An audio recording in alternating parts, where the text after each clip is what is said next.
Okay, so let us solve the sixth exercise. So here we are given an integral domain D, which is a finite characteristic. We have to show that its characteristic is a prime number. So let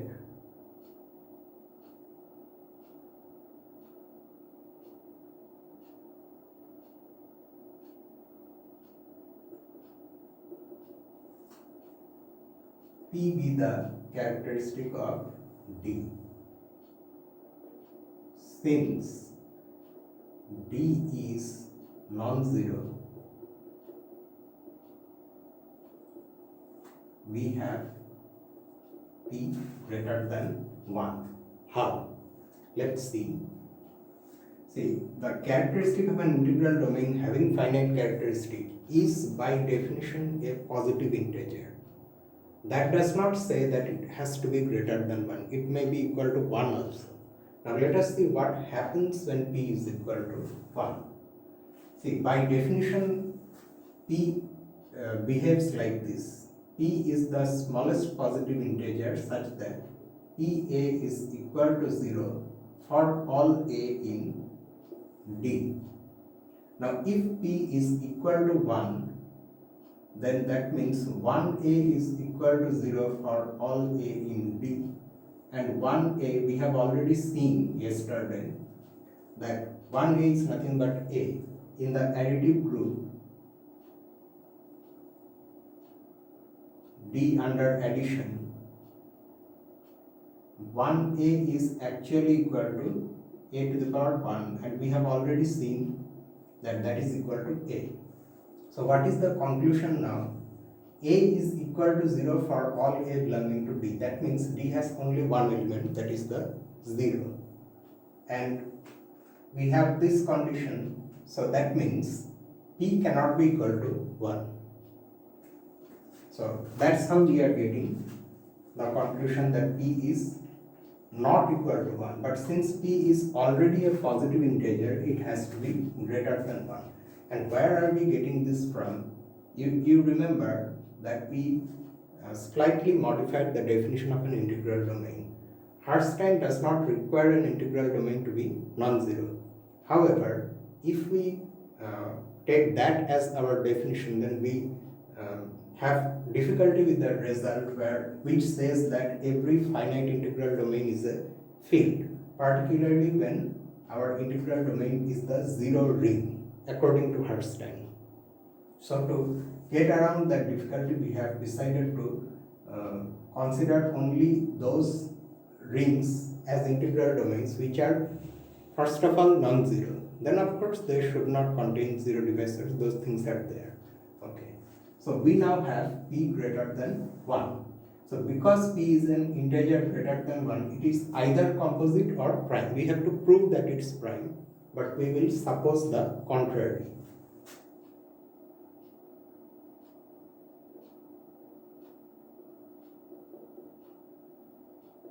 Suppose P is not prime. That means it has a non-trivial factorization. Then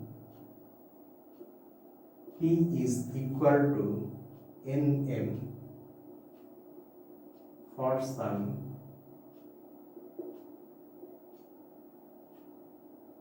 integers n and m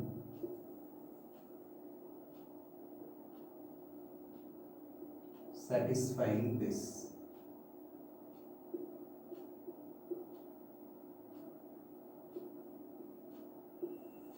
Okay. Now things. So these inequalities tell us that P equal to Nm is a non-trivial factorization of P. Since m is less than P, we have MA not equal to 0 for some element A not equal to 0 in D. What have we written here? You see, we already know that PA is equal equal to 0 for all a belonging to D, and P is the smallest such positive integer which has this property. Now since m is a positive integer less than P, smaller than P, m will not have that property. That means there will be at least one element A for which ma is not equal to 0. Because if ma is equal to 0 for every A, then that contradicts the minimality of P. So ma is not equal to 0 for some A, and definitely that A itself also has to be non-zero. So that's how we are getting this A. Now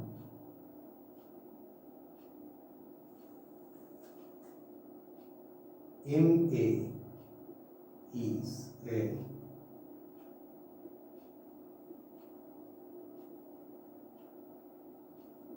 non-zero element in D such that n times ma, I should not say times, n ma is equal to n ma, which is equal to pa, which is equal to 0. How are we getting this? This is your usual calculation in this abelian group. The left hand side is this, and the right hand side is this. Mn and nm are same thing, so that's how we are getting this. Okay, so now what does it mean? Since, so that means n something, that something itself is a non-zero element in the ring D, is equal to 0, but n itself is less than P and it is greater than 1, of course. Since this,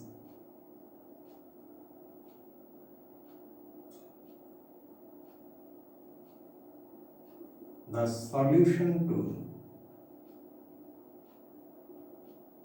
exercise 8 is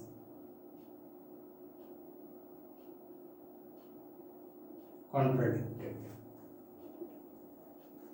Okay, I will explain. Hence,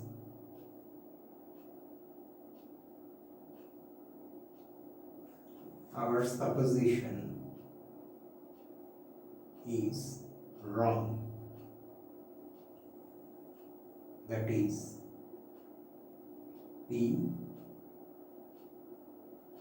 has to be a prime number.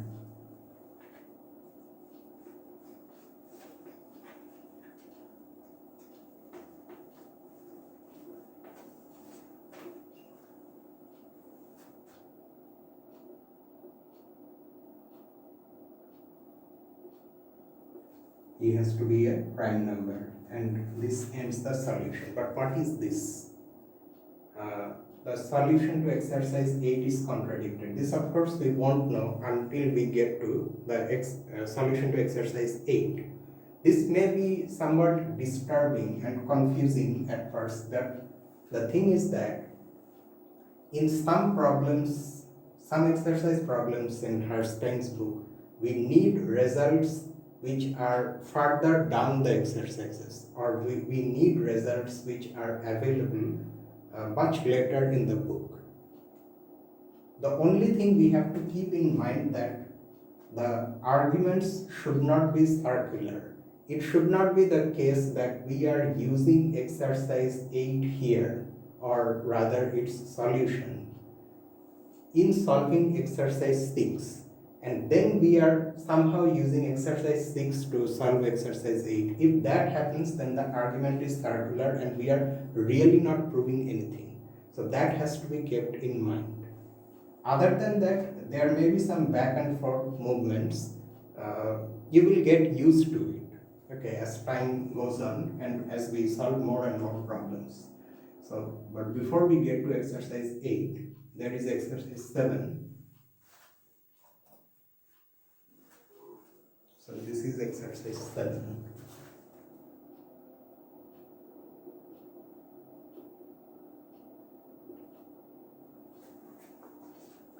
Give an example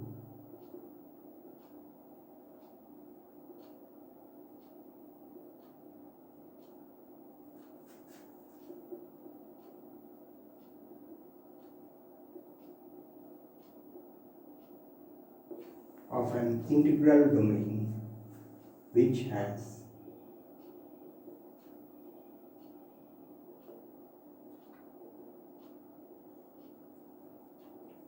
infinitely many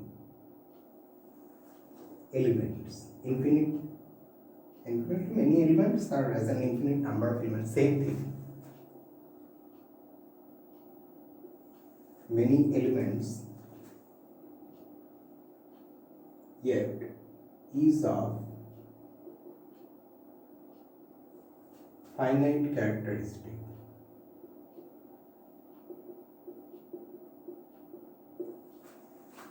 Okay, so you may recall that while in the text we have already mentioned that although finite fields have finite characteristic, but there are integral domains which are infinite and still they may be of finite characteristics. So we now have to produce an example.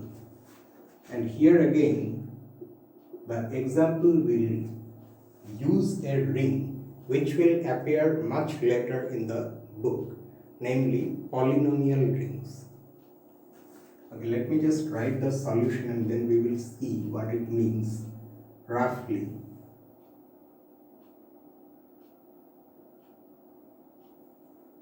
The polynomial ring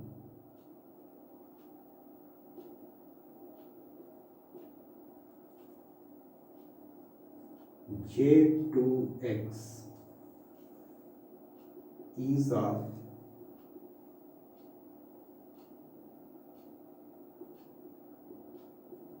characteristic 2 and has infinitely many elements.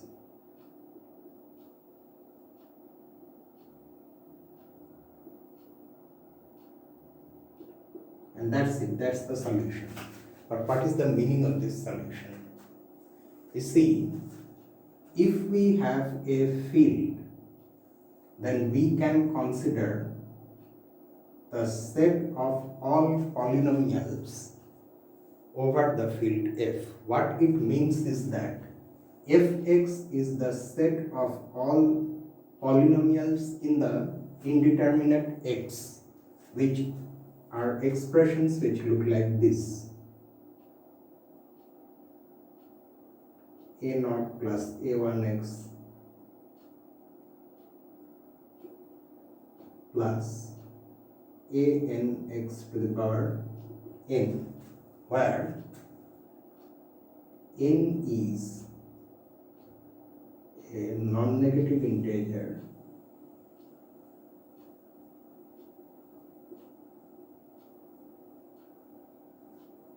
and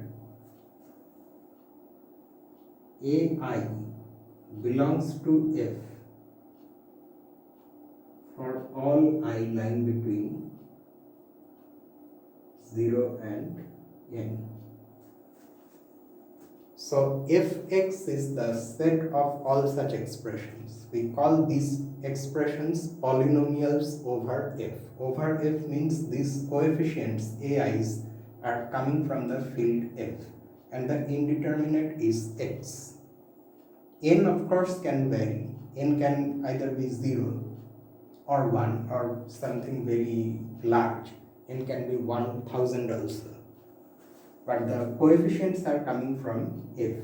So fx is the collection of all such polynomials, and we already know about polynomials. We have calculated with them in school also. We have added 2 polynomials, we have multiplied 2 polynomials. In fact, we have also divided one polynomial by another, where division is actually possible, synthetic division of polynomials.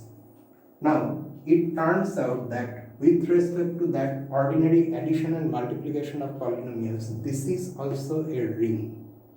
Okay, so here we are considering such a ring where J2 is the field of integers modulo 2. If you recall, after proving that every finite integral domain is a field, we had a corollary where we proved that Jp is a field for every prime number p. In the literature, this is more commonly denoted by Zp or Zp.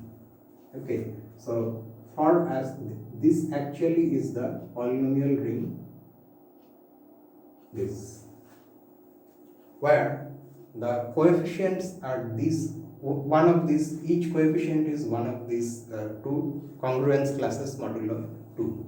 Okay, now first of all, how is this ring of characteristic 2? That is the first thing we have to see. Although it is something very easy to see, that's why I have written the solution so briefly, but let's just see how that's the case. So we take two polynomials, whatever they may be, a0 plus a1x etc. plus an x to the power n and b0 plus b1x plus bmx to the power m, because the degrees, these numbers m and n are called degrees, which are the exponents of the largest term, if we call them so. That is the largest exponent available in the polynomial where the corresponding coefficient is non-zero. Okay, we may have other, in fact we can think of the polynomial having higher terms where the coefficients are 0, but the coefficient, largest non-zero coefficient determines the degree. So this is a polynomial of degree n, this is a polynomial of degree m. They may or may not be equal. Without loss of generality, we can assume that n is less than or equal to m, but they are polynomials in J2x. So all these ai's and all the bj's, each one of them is either the congruence class 0 or the congruence class 1. Now if we add them up, then what do we get? Suppose this is a and this is b, then a plus b. Oh, we are not supposed to add two different polynomials. Sorry about that. We just have to consider a single polynomial. I completely forgot. So this is one polynomial. We have to just, any polynomial in J2x, we have to show that 2a is equal to 0, which will prove that 2 is the characteristic, because you see the smallest possible value of the characteristic of an integral domain which has finite characteristic is 2, because anyhow it has to be greater than 1. So what is now 2a? This is 2a0 plus 2a1x plus 2an x to the power n.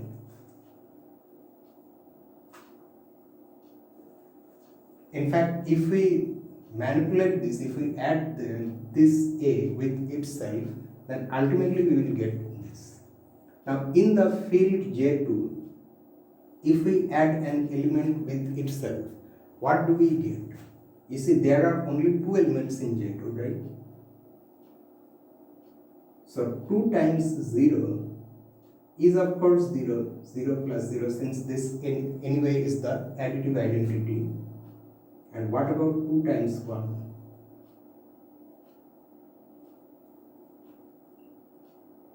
Remember that we are in working modulo 2. So this is again 0. So all these are 0. So that's why the polynomial is 0. And because of this, this integral domain has characteristic 2. Oh, by the way, if I should have written that this is an integral domain, is of characteristic, I can write here is an integral domain of characteristic 2. It's a result actually. We will see in a polynomial, in the section on polynomial rings, that if we have a ring like this of polynomials where the coefficients are coming from a field, then that is an integral domain. Okay, so that result is there. So we are using that here. So this is an integral domain of characteristic 2. Okay, how does it have infinitely many elements? That is also rather easy to see. Consider these polynomials.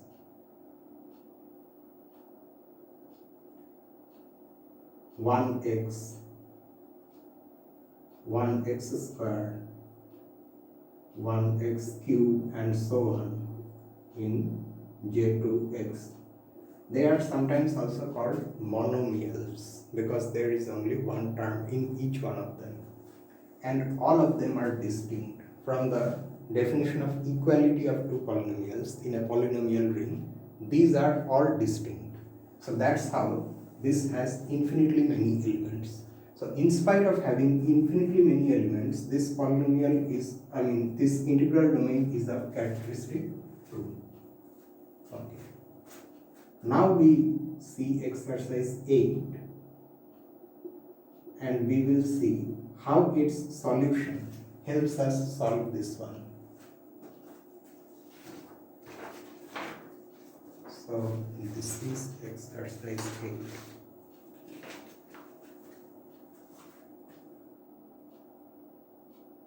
If D is an integral domain and if NA is equal to 0 for some A not equal to 0 in D,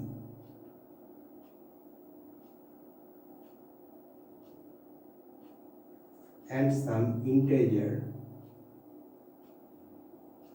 n not equal to 0.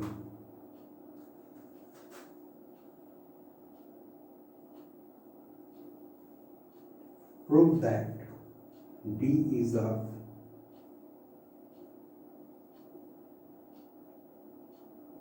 finite characteristic.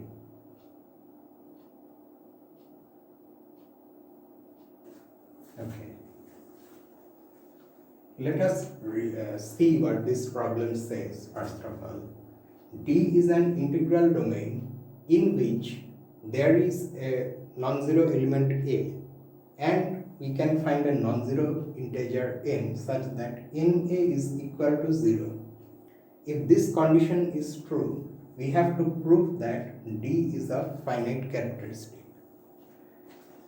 Recall that while discussing the text material, we have already said that the notion of characteristic can be defined locally for any ring using the idea of n torsion. So, according to that discussion, the condition that D satisfies here is that D has mod n torsion, because it's only given that n is non-zero.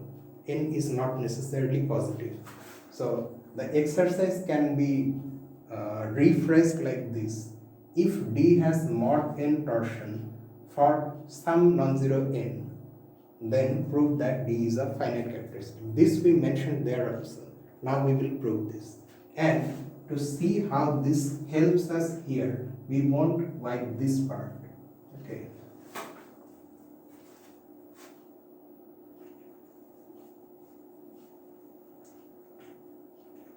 we will write the solution here. The solution is not very large. And what is the solution? I forgot. We have to prove that D is of finite characteristic. So we will assume that it's not of finite characteristic.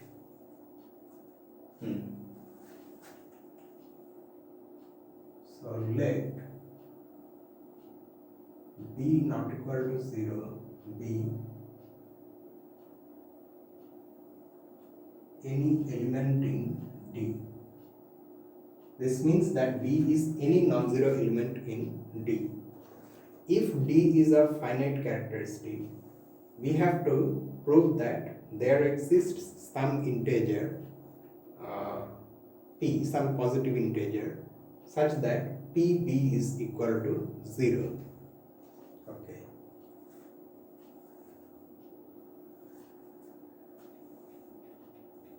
But what are we given?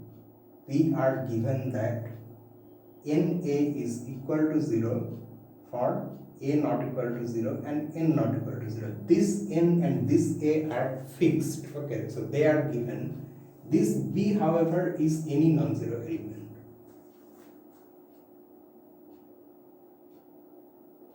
Suppose NB is not equal to 0. This we are supposing. Of course, we will get a contradiction to this. Okay, so NB is not equal to 0. Then 0 is not equal to A and B. How? You see, A is non-zero by hypothesis. NB is non-zero by our supposition, and we are in an integral domain where product of two non-zero elements has to be non-zero, because otherwise they will be zero divisors. So that's from there we are getting this, because A is non-zero and NB is non-zero, so their product is non-zero. However, by a previous exercise, we already know that A and B is nothing but NAB. In place of A, you can think of 1A. It's that result which says that NAMB is equal to NMAB. Yesterday we have proved this. Okay. Now,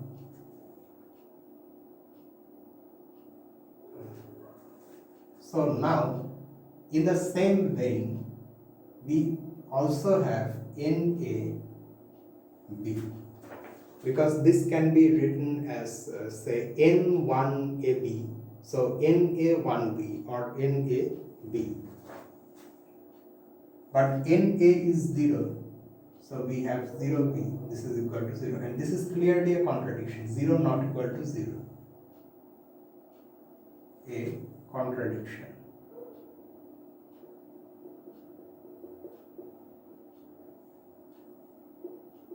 So our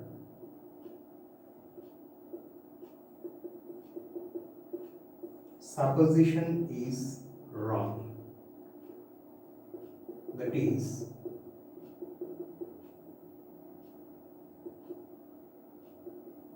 we must have NB equal to 0. We have supposed that it is non-zero, but we now have NB is equal to 0. Now note what B is. B is any non-zero element. So for that we get NB is equal to 0. This implies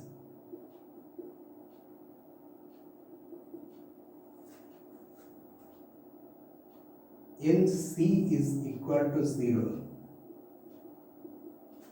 for all C belonging to D. Already we have captured the case of non-zero elements here, and what is left? 0.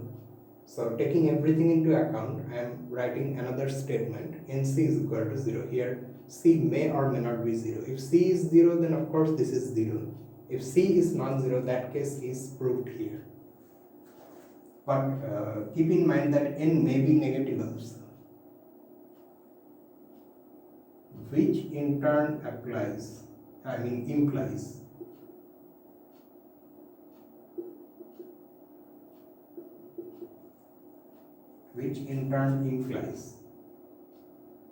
absolute value of n c is equal to 0 for all c belonging to D, since nc is equal to 0 if and only if minus nc is equal to 0. Okay. Now, if n is positive, then of course n is equal to absolute value of n, and from here itself we get this. If n is negative, then minus n is positive, and this implies this. So anyhow we are getting this. Okay.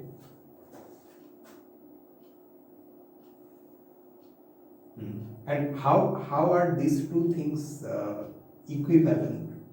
You just use the fact that an element in a ring is 0 if and only if its additive inverse is 0. That means minus nc is equal to 0.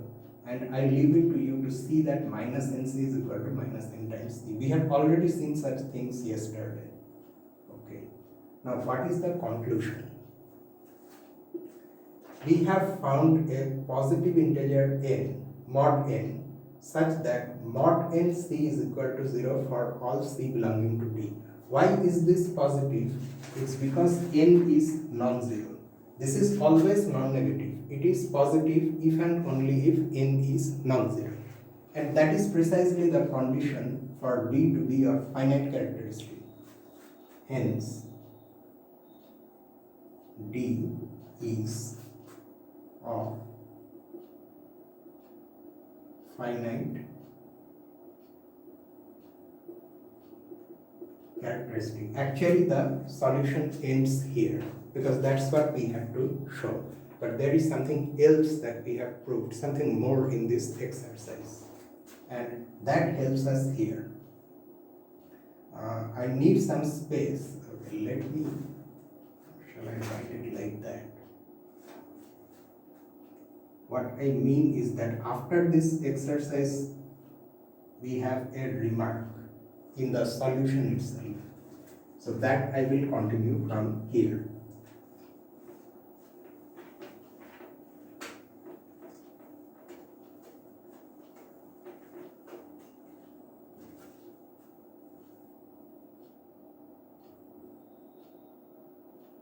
Note that we have actually proved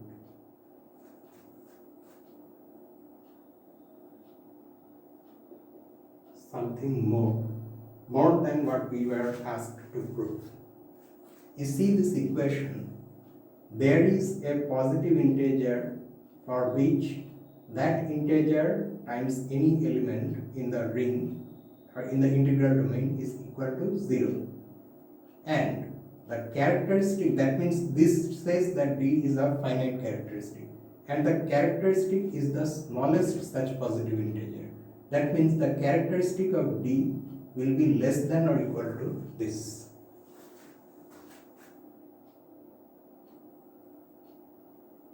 Namely, the characteristic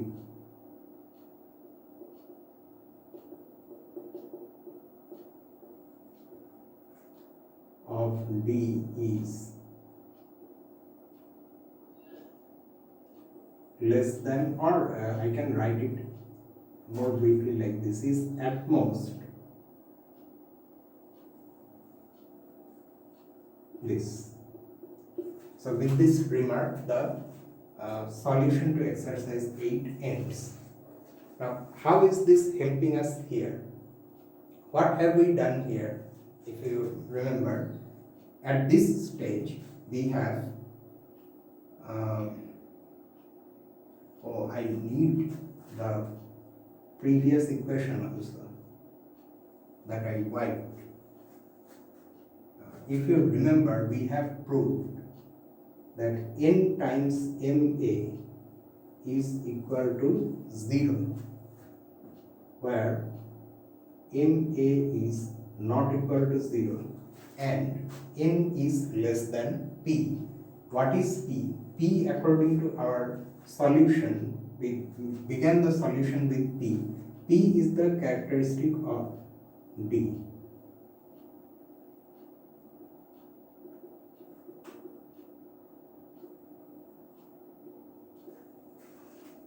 Okay. Now you look at the solution to exercise 8. In fact, you go back to the statement of exercise 8 and look at this. In exercise 8, what are we given? We are given an integral domain D, a non-zero element in D, and a non-zero integer n such that na is equal to 0. What we proved after that, not only that